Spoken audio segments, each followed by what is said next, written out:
25쪽으로 갑니다. 두 번째 이제 가산금으로 가볼게요. 아까 이제 전 시간은 가산세를 봤는데 이번에는 이제 가산금을 보자. 가산금.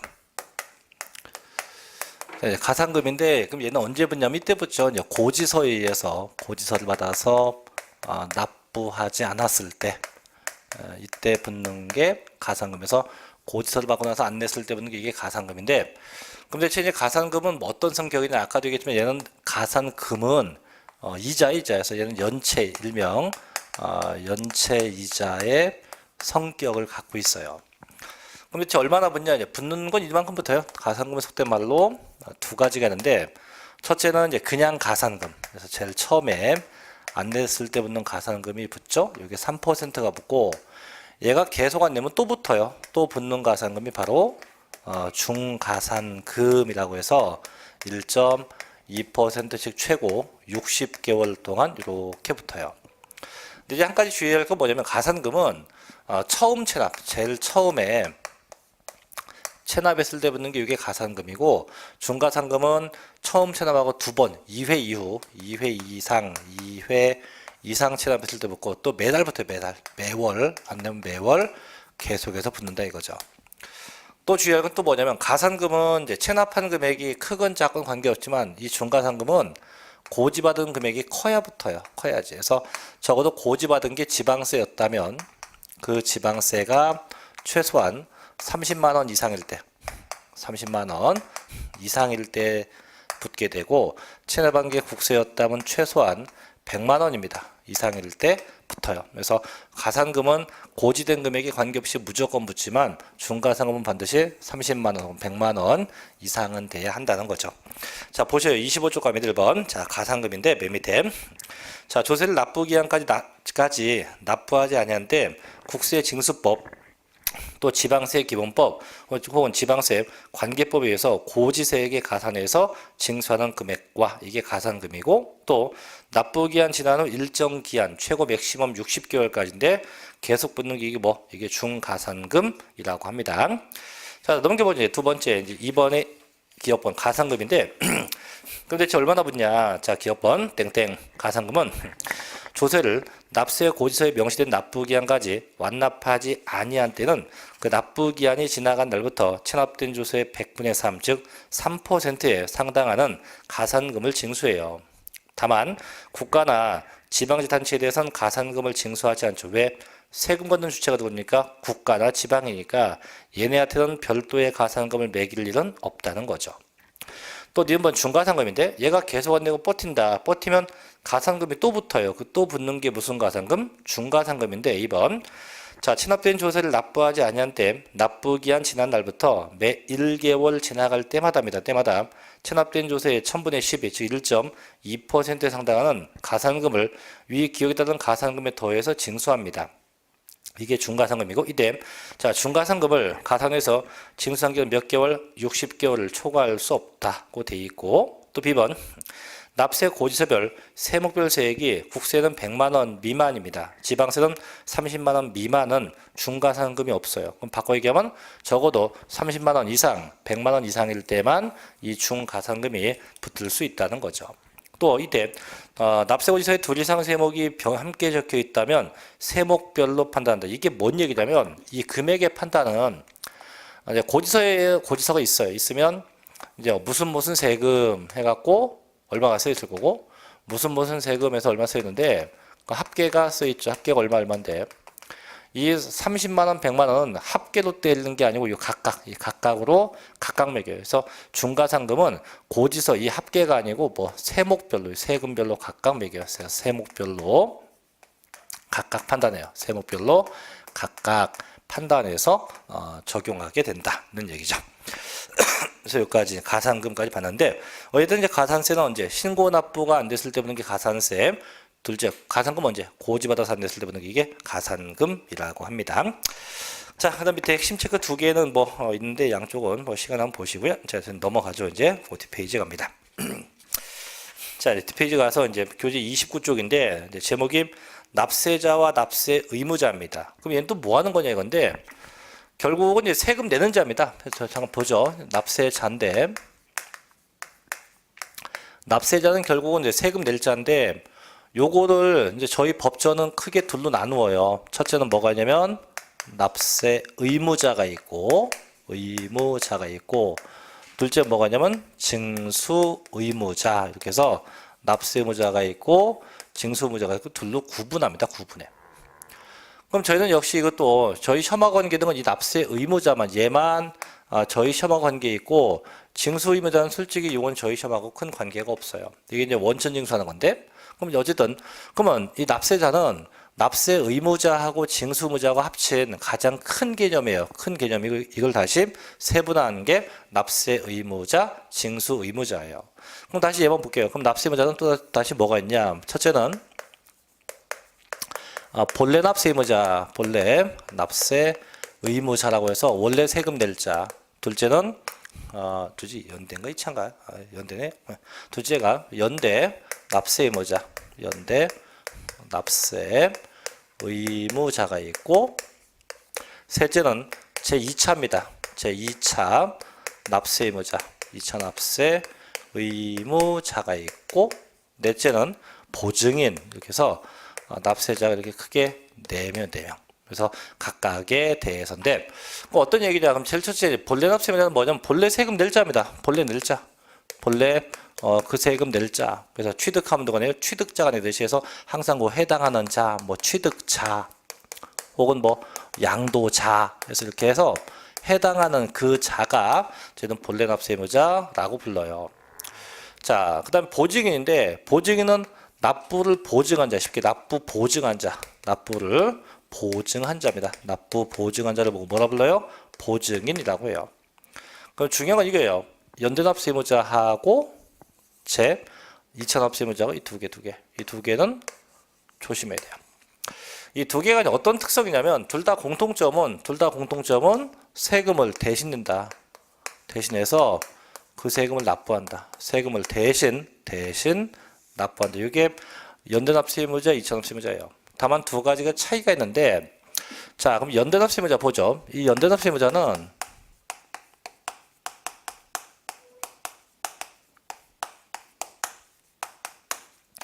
자, 세금을 대신 냅니다. 이런 거예요. 자, 가령 값이가 안 냈다. 그럼 얘와 관계는 을이 요 세금을 대신 물어줘요. 물어주는데 다만 전제 조건, 결론이 뭐냐? 요 세금 안 내니 이 값의 납세 능력, 납부 능력은 안 따져요. 관계 없어요. 이게 핵심이에요. 그래서 세금 안 낸 애가 돈이 있어서 안 냈건 없어서 안 냈건 납부 능력에 관계없이 무조건 대신 물면 얘는 연대 납세 의무자가 돼요. 그럼 바꿔서 이제 얘하고 비슷한 건데 자, 제 2차 납세 의무자. 이 제 2차 납세 의무자는 얘는 또 뭐냐? 얘는 똑같아요. 자, 보죠. 역시 마찬가지. 갑이 안 냈어요. 그래서 옆에는 을이 그 세금을 대신 물어줍니다. 이건 똑같은데 다만 요번에는 이 갑이 세금을 안 낸 게 돈이 있건 없건이 아니고 납부 능력이 없어서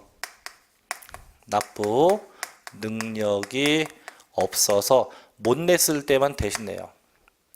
그럼 결국 이런 거죠. 저번에도 한번 얘기한 것 같은데 얘 같은 경우 이거죠. 가령 뭐 아버지가 계시고 형이 있고 동생이 있다 합시다. 동생. 자, 아버지가 사망했어요. 사망하면 형제 간에 뭘 받아요? 상속을 받아요. 받아서 형이 상속받은 게 90억, 동생이 받은 게 10억 이렇게 받았다 이거죠. 받았을 때 저희 형이 자, 상속받아놓고 세금 안 냈어요. 안 내면 공동 상속받은 동생이 형의 세금 물어줘야 돼요. 근데 여기서 문제는 이 형이 세금을 안 낸 게 돈이 있어서 안 냈건 돈이 없어서 안 냈건 그건 관계가 없다는 거죠. 무조건 안 냈다는 거에 포커스를 맞춰서 대신 물게 하는 게 이게 무슨 납세 의무? 연대 납세 의무예요. 그럼 2차 납세 의무는 뭐냐? 자, 이거는 이런 거예요. 이거는 이제 상속은 아니고 법인이에요, 법인. 자, 법인이 있고 주주가 있다, 주주가. 자, 근데 법인이 요번에 세금을 못 냈어요. 자, 개인이 못 낸 것도 이해되지만 법인이 못 낸 거는 더더욱 이해되는 게 뭐냐면 법인이 돈이 없다는 얘기예요. 돈이 없으면 절대 세금을 내질 못하죠. 그래서 얘는 뭐예요? 결국 납부 능력이 없었을 때에 한정돼요. 그럼 누가? 그 주주가 그 세금을 대신 물어줘야 한다 이런 얘기죠. 그래서 결론만 얘기하면 안 낸 애가 세금을 내지 못한 애가 돈이 있건 없건 안 따지면 무슨 납세 의무? 연대 납세 의무고 없어서 못 낸 게 뭡니까? 그게 2차 납세 의무자라고 불러요. 자, 교재 볼게요. 29쪽 갑니다. 매매 개념. 자, 납세 자란 납세 의무자입니다. 납세 의무자. 가로 열고 연대 납세 의무자와 납세자를 가름해서 납벌 의무가 생긴 경우 제2차 납세 의무자 및 보증인이 포함됩니다. 와 세법에 따라서 조세를 징수, 즉 원천 징수나 특별 징수에서 납부 의무를 지는 자를 말합니다. 즉 납세자는 납세 의무자와 징수 의무자를 포함한 광의의 개념이다라고 되어 있네요. 그래서 밑에 2번 형태 첫째, 자 본래 납세 의무자입니다. 땡땡 세법에 의하여 국세 혹은 지방세를 납부할 의무가 있는 자를 말한다 해서 각 세법에서 정한다. 그래서 박스 보니까 나와 있죠. 취득자, 뭐 등기 권리자, 재산 소유자, 소득 얻은 자 이렇게 본래 해당하는 자를 보고 뭐랍니까? 본래 납세 의무자라고 불러요. 자, 두 번째 2번 갑니다. 자, 제목이 뭐예요? 연대 납세 의무자입니다. 보시오 땡땡. 자, 본래 납세 의무자가 납세에 관한 의무를 이행할 수 없는 경우에 납세 의무와 관계 있는 자로 하여금 상호 연대에서 납세 의무를 진다. 즉 아까 예를 따지면 이 형이 못 냈을 때 동생이 대신 다 물어주는 거죠. 그래서 첫째, 자 공용 재산에 대한 연대 납세 의무 되어 있고, 둘째 양도 소득세 부당 행위에 대해서 증여자와 수증자 간의 연대 납세 의무가 있고, 세 번째 공동 상속받은 자 간의 연대 납세 의무가 있고, 넷째 과점 주주에게도 연대 납세 의무가 있다. 이렇게 해서 각각에 대해서 각각 연대 납세 의무가 있다고 해요. 자, 세 번째 갑니다. 자, 제2차 납세 의무자인데 보죠.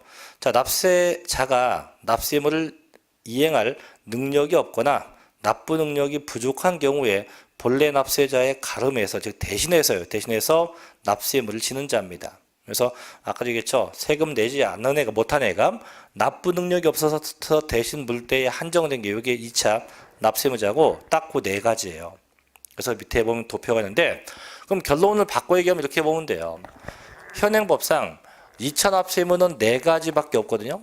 이 네 가지를 제외하고는 전부 다 연대 납세 의무자라고 보면 더 쉬워요. 그래서 이 네 가지면 뭐가 되고 2차 납세 의무자고, 나머지는 다 무슨 납세 의무자? 연대 납세 의무자가 된대요. 그럼 첫째 바이 박스에 제일 밑에, 자 본래 누가 세금 내야 돼요? 해산법인이 원래 내야 됩니다. 근데 얘가 못 내면 옆에 누가? 청산인 혹은 재산을 분배받거나 인도받은 자가 대신 내요. 자 이게 있고, 자 둘째 봅니다. 넘겨서 2번. 자, 두 번째 칸. 자 법인이 내야 돼요. 법인. 근데 법인이 못 내면 누가 대신 내요? 옆에 무한 책임사원 혹은 누구 일정한 과점 주주가 대신 냅니다. 그래서 그 무한 책임 사원이 뭐냐면 이제 회사가 망해서 없어질 때까지 끝까지 책임을 지는 애가 무한 책임 사원이고, 과점 주주는 뭐냐? 과점 주주는 주식을, 본인이 갖고 있는 주식의 보유수가 50%가 초과된 자입니다. 그래서 주식 지분이 50%가 초과가 되면서 그 법인을 지배할 수 있는 자를 보고 제가 과점 주주라고 합니다. 그래서 우측 페이지 가면 있어요. 그 먼저 볼게요. 31쪽 맨 위에 가면 B번.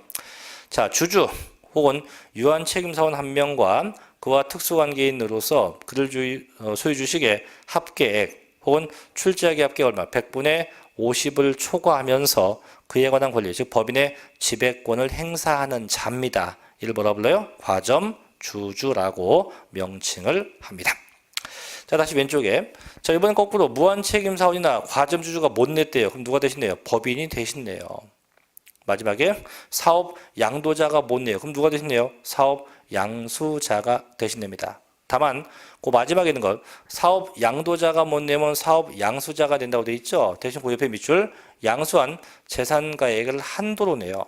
즉 내가 양수했는데 상대방이 안 냈다? 그럼 내가 대신 묻는데, 대신 내가 인수한 재산가액, 재산가액 한도, 인수한 재산가액 한도만큼, 인수한 재산가액의 한도만큼 대신 물게 돼요. 인수한 재산가액의 한도만큼 내고, 또 하나 주의할 게 있어요. 그 사업과 관련된 조세에 한정돼요. 사업과 관련된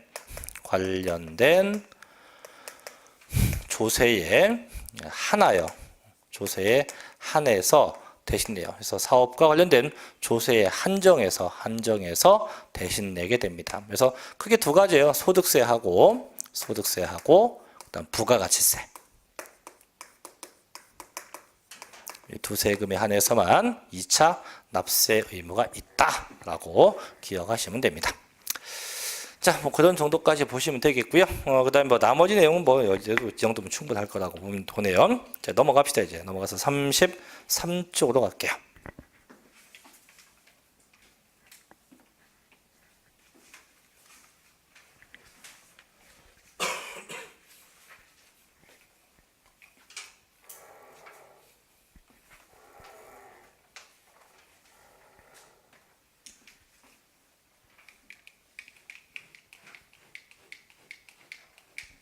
자, 이제 33쪽에 납세 의무의 성립 확정 소멸인데 이제 요 내용도 좀 같이 한번 또 보도록 하죠.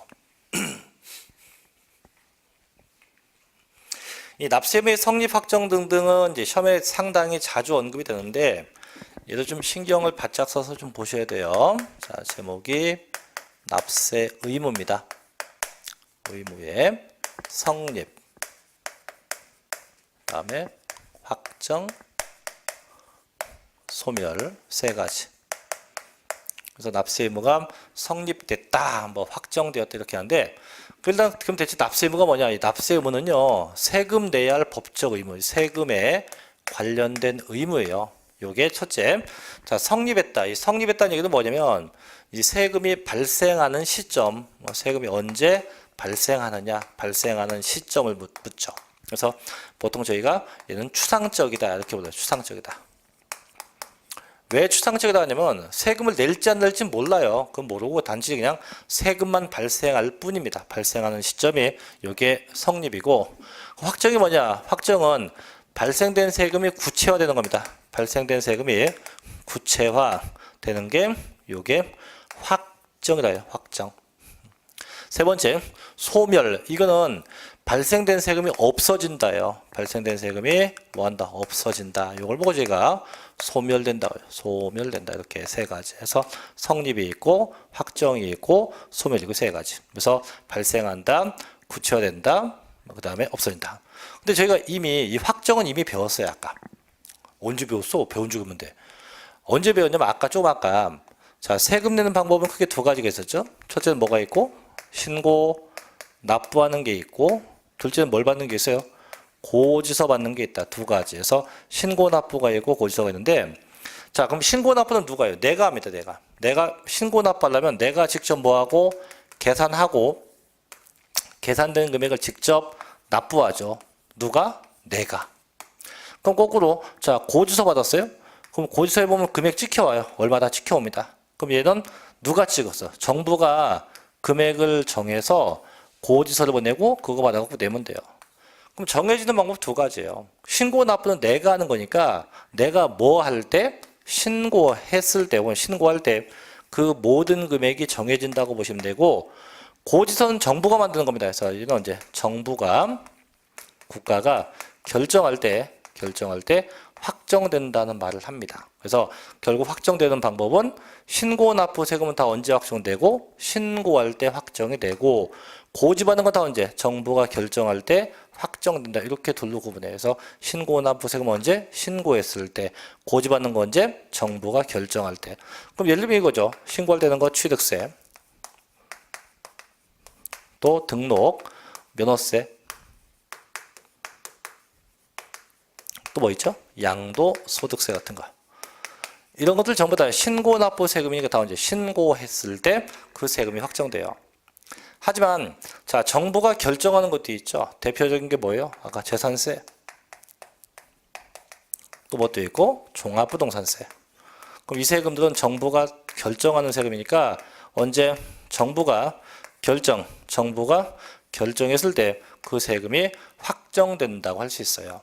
다만 이 종합부동산세는 다시 납세자가 선택해서 신고할 수 있어요. 그래서 얘는 선택해서 신고하면 언제? 이때 신고했을 때 확정된다고 할 수 있어요. 언제? 신고했을 때 확정된다고 할 수도 있다. 이렇게 재반 요건을 좀 구분하셔야 됩니다.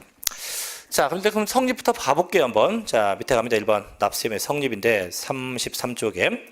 보세요. 자, 납세임의 성립은요, 각 세법이 정하는 요건, 과세 요건이 충족할 때 성립한다. 따라서 특정의 시기에 특정 사실 또는 특정 상태가 존재하고 과세 대상, 이 납세 의무자에게 귀속됨으로써 세법이 정하는 바에 따라서 과세 표준의 산정 및 세율의 적용이 가능하게 되는 때를 성립한다. 그래서 다음과 같다. 자, 그래서 1번부터 뭐죠, 첫째? 자, 국세입니다. 1번. 자, 소득세와 법인세인데요. 그 소득세 하나 더 적을게요. 양도 소득세 포함. 그래서 이게 일반적인 소득세가 됐건 양도 소득세가 됐건 같아요. 같은데 읽어지고 그럼 결국 언제냐? 소득세는 언제 성립한대 보니까 과세 기간이 끝날 때. 그럼 소득세 과세 기간은요. 매년 1월 1일부터 매년 12월 31일까지 요 1년을 보고 저희가 과세 기간이라고 불러요. 이게 과세 기간. 이고 이 과세 기간이 끝나는 날 이때가 되면 납세 의무가 성립. 이때가 되면 납세 의무가 성립해서 과세 기간이 끝난 날 성립한다. 주의할 건 절대 소득이 발생할 때가 아닙니다. 항상 언제 과세 기간이 끝나는 때에 납세 의무가 성립이 되고. 자, 두 번째 보지. 2번. 자, 부가가치세인데 얘도 보니까 언제 성립한대요? 과세 기간이 끝나는 때입니다. 근데 주의할 건 부가가치세도 과세 기간이 끝날 때 성립하는데 다만 조심할 건 얘는 과세 기간이 두 번이에요. 1월 1일부터 6월 30일이 있고 7월 1일부터 12월 30일 이렇게 두 번이에요. 이때 한번 성립하고 이때 한번 성립 두 번. 그래서 성립이 두 번. 이때 한번 성립. 이때 한번 성립해서 명칭은 똑같이 과세 기간이 끝나는 때라고 되어 있지만 그 끝나는 시점은 똑같지 않다는 거죠. 그래서 내용은 똑같지 않다. 자, 세 번째. 자, 상속세는 언제? 사망할 때. 저희 상속이 됐다는 얘기는 사망한 때, 사망했을 때 성립하고. 네 번째 증여세는 언제? 증여에 의해서 재산 취득했다. 쉽게 증여 받았을 때 성립해요. 증여 받았을 때 성립합니다. 5번. 자, 종합부동산세인데 얘는 언제예요? 매년 6월 1일, 즉 과세 기준일 때 성립하는데 이 종합부동산세는 부동산 보유세예요. 그래서 종합부동산세는 부동산 보유세이기 때문에 특정 시점에 보유하면 돼요. 이제 매년 6월 1일 현재 재산 보유하면 이때 성립해요. 그래서 6월 1일에 성립한다고 돼 있고. 6번 인지세인데 얘는 이제 문서 작성할 때 성립하고요. 7번째. 자, 농어촌 특별세 이건 부가세입니다. 제가 이제 다음 주에 보겠지만 부동산 세금은 항상 두 가지 본세가 있고 부가세가 있어요. 근데 그런 걸 물어요. 아니 어떤 놈은 본세만 있고 어떤 놈은 본세도 있고 이제 봐요. 부가세라는 게 있는데 이 부가가치세가 아니고 부가세는 본세에 더 붙는 세금인데 본세만 있는 놈은 있고 왜 부가세 있는 놈이 있냐 이건데 예를 들면 이 상속세나 증여세 같은 건 본세밖에 없어요. 부가세가 안 붙어요. 근데 저희가 배우는 취득세라든가 뭐 양도세 이런 것들 전부 다 이 부가세가 다 붙거든요. 이게 왜 붙냐면 글쎄 좀 이제 이상하게 들릴지 몰라도 국가는 절대 손해보는 짓을 안 합니다. 예를 들면 저희가 상속을 받아요. 평생 동안 몇 번 받아요? 상속을 받으면 상속 몇 번 받아요? 한 번 받아요? 못 받아요? 엄마 아버지 안 계세요? 엄마 아버지가 아무것도 가진 게 없다? 오케이. 예. 그럼 증여는 몇 번 받아요? 평생? 얘도 없어요, 거의. 그죠? 그래서 상속이나 증여 같은 거는 물론 발생되면 세금은 엄청 큰데 대부분 뭐 받을 여지도 없고 받아봐야 뭐 이것저것 띄고 나면 세금 낼 일이 없으니까 그래서 굳이 부가세를 들 필요가 없어요. 워낙 금액이 적으니까. 근데 취득세는 뭐 자동차를 사고 뭘 사고 하면 내거든요. 그럼 취득한다는 건 상당히 자주 사건이 발생을 해요. 물론 금액이 상속세보다 좀 작을 수 있겠지만 발생하는 횟수는 많다는 거죠. 참고로 제가 지금까지 이건 자랑 아닌데 자동차를 바꾼 게 한 15번 되거든요. 그럼 차를 바꿀 때마다 취득세를 냈을 거예요. 꼬박꼬박. 그럼 꼬박꼬박 낼 때 자주 하니까 어떻게 해요? 국가는 거기다가 조금 더 이게 아무것도 아니지만 티끌모아 태산이에요 이게. 그래서 부동산 세금은 발생되는 횟수가 많으니까 항상 뭘 붙인다? 부가세를 붙인다. 그러면 예를 들면 자, 자세한 나중에 볼게요. 취득세를 내요. 내면 얘만 내는 게 아니고 얘를 내면 이거 같이 내야 돼요. 농어촌 특별세. 무조건 같이 내야 돼요. 그럼 얘가 없으면 낼 일이 없어요. 그래서 있으면 내고 없으면 안 냅니다. 그래서 지금 농특세가 보니까 언제 성립한다? 본세가 성립할 때 성립한다. 즉 이게 이 본세가 있으니까 본세 없으면 절대 성립될 여지는 없다는 거죠. 자, 8번 같은 거는 뭐 읽어보면 되고 9번 갑니다. 가산세인데 특히 요것도 조심해야 돼요. 가산세가 언제 성립합니까 했을 때 신고 납부를 이행하지 않았을 때 이러면 안 돼요. 그게 아니고 언제 보니까 가산할 국세 같은 말로 바꾸면 신고 납부할 국세가 성립할 때 함께 성립해요. 언제?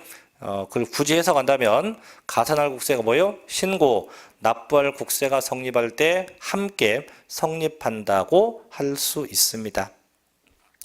자, 10번째 가죠. 수시부가는 언제? 수시부가 사유가 발생했다. 수시부가 사유가 발생할 때 각각 납세 의무가 성립한다고 할 수 있죠. 그래서 이게 국세고 지방세가 볼게요. 넘겨서 2번. 자, 지방세 성립식인데 그럼 얘도 볼게요. 첫 하나씩. 자, 첫째 뭐가 나옵니까? 취득세인데 걔는 언제 성립한다고 되어 있어요? 과세물건 취득할 때. 그래서 취득세는 과세물건 취득이 되면 이때 성립해요. 취득했을 때 납세 의무가 성립해요. 뭐 했을 때? 취득했을 때 납세 의무가 성립한다. 자, 두 번째 등록명세입니다. 자, 기억번이 있고 니은번이 있죠? 걔도 저는 기억번만 생각하면 돼요. 자, 등록명세 언제? 등록에 대한 자, 등록명세는 언제예요? 재산권 등 그 밖에 권리 등을 뭐 할 때? 등기나 등록할 때. 쉽게 얘기하면 이 등록명세는 언제 성립한다? 등기 등록할 때.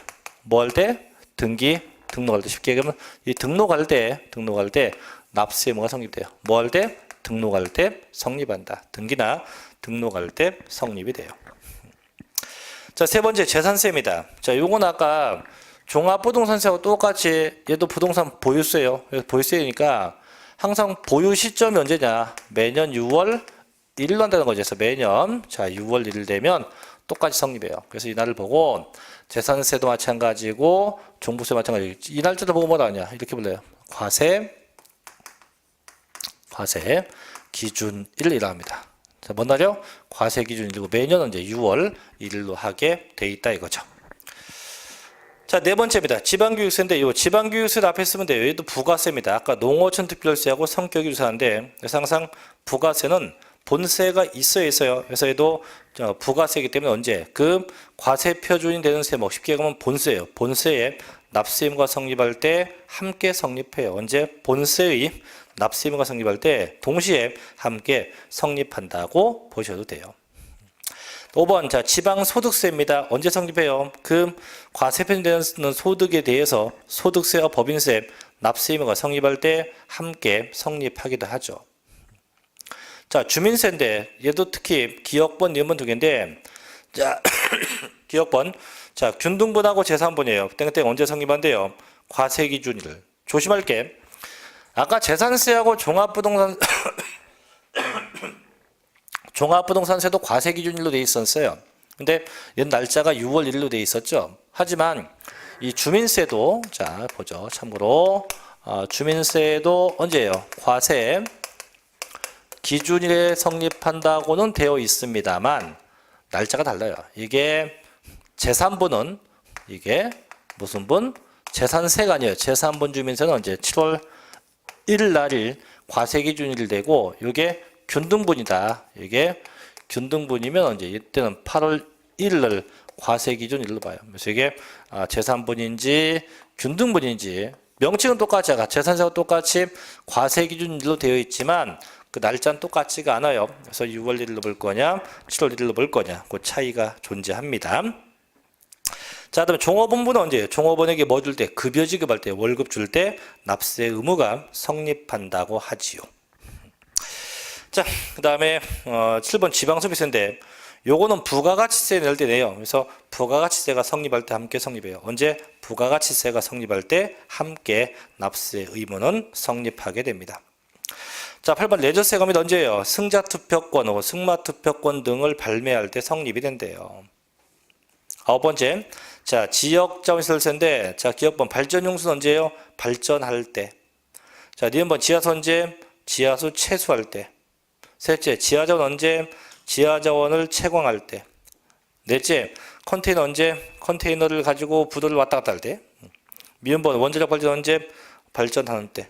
이때 각각 성립한대요. 그 다음 우측에 뭐 비읍시오 됐고. 자, 10번째가 우측엔 가산세인데 또 나왔네.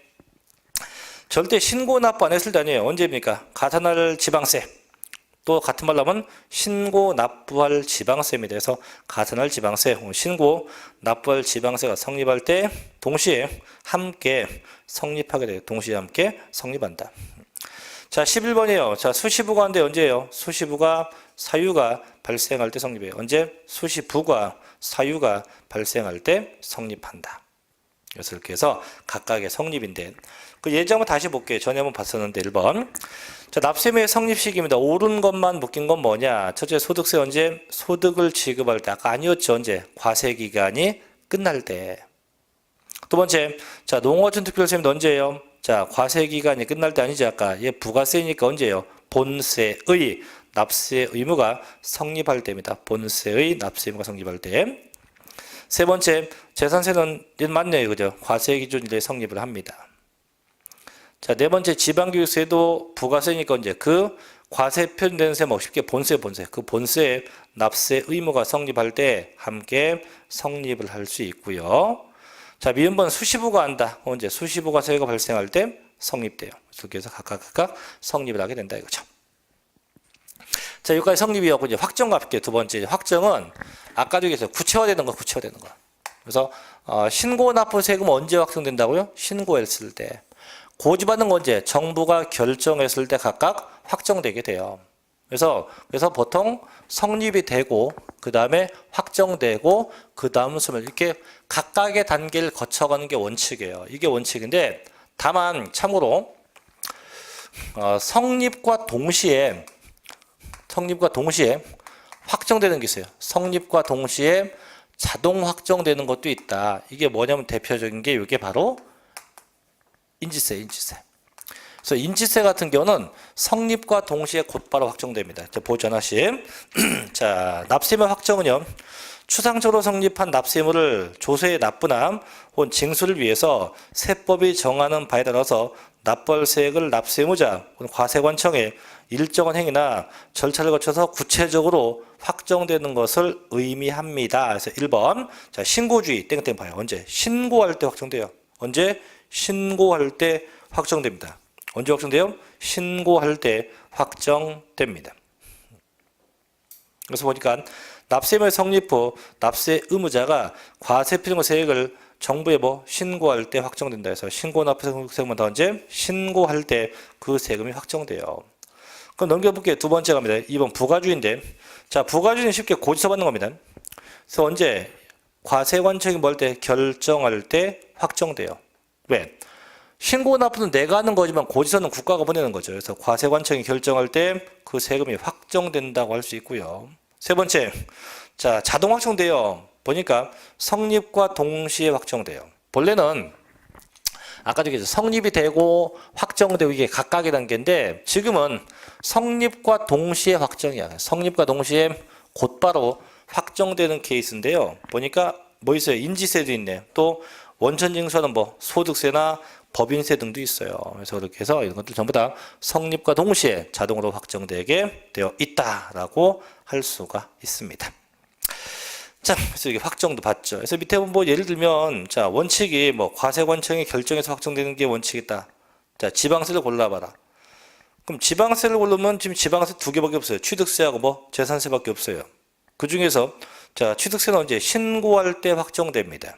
근데 재산세는 언제? 정부의 결정에 의해서 확정되죠. 그럼 답 D급번, 그죠? 3번. 네. 자, 이제 우측에 세 번째 갑시다. 세 번째 납세의무 소멸로 갑니다. 소멸. 이제 소멸은 없어지는 건데, 볼게요, 한번. 자, 성립은 발생하는 거였고, 확정은 정해진 거고요. 소멸. 이게 없어지는 겁니다. 세 번째. 이제 소멸인데, 이제 없어진다. 세금이 없어진다. 언제 없어지냐? 첫째는 납부하면 돼, 납부. 납부. 둘째는 충당. 셋째는 부과의 취소. 넷째는 제척 기간의 만료. 다섯 번째는 소멸 시효의 완성. 이렇게 5가지입니다. 그래서 납부, 충당, 부과의 취소, 제척 기간 만료, 소멸 시 완성 5개인데 이 5가지만이 없어지는 거예요. 그럼 이게 아닌 이런 것들, 뭐 사망, 또 결손 처분, 이런 것들은 소멸 사유에 해당한대요. 사망과 결손 처분 같은 건 절대 소멸 사유에 해당한대요. 그래서 요 납부, 충당, 부과의 취소, 제척 기간의 만료, 소멸 시 완성, 얘네만 돼, 얘네만. 그 납부가 뭔지 알죠? 납부는 세금 낸 거예요. 세금 내면 더 이상 낼 게 있다 없다? 없겠죠. 자, 충당인데 충당은 뭐 하는 거죠? 충당은 내가 낼 금액, 납부할 세액하고 돌려받는 게 있어요. 환급세액하고 두 개를 상계하는 거예요. 상계 처리하면 더 이상 낼 것도 없고 줄 것도 없어요. 끝나는 거죠. 그죠? 이게 충당이에요. 셋째, 부과의 취소예요. 아까 첫 시간에 부과가 뭐예요? 부과는 정부가 야, 너 세금 내라고 하는 거죠. 했다가 뭡니까? 취소. 네가 아닌 게 비어. 그럼 더 이상 낼 일 없죠. 그죠? 그래서 지난달도 얘기했지만 중요한 건 이 2개. 제척 기간하고 소멸시효 2개입니다. 그래서 좀 쉬었다가 졸리니까 그죠? 오후 되니까 좀 쉬었다가 여기부터 이어서 같이 할게요. 좀 쉬었다 하겠습니다.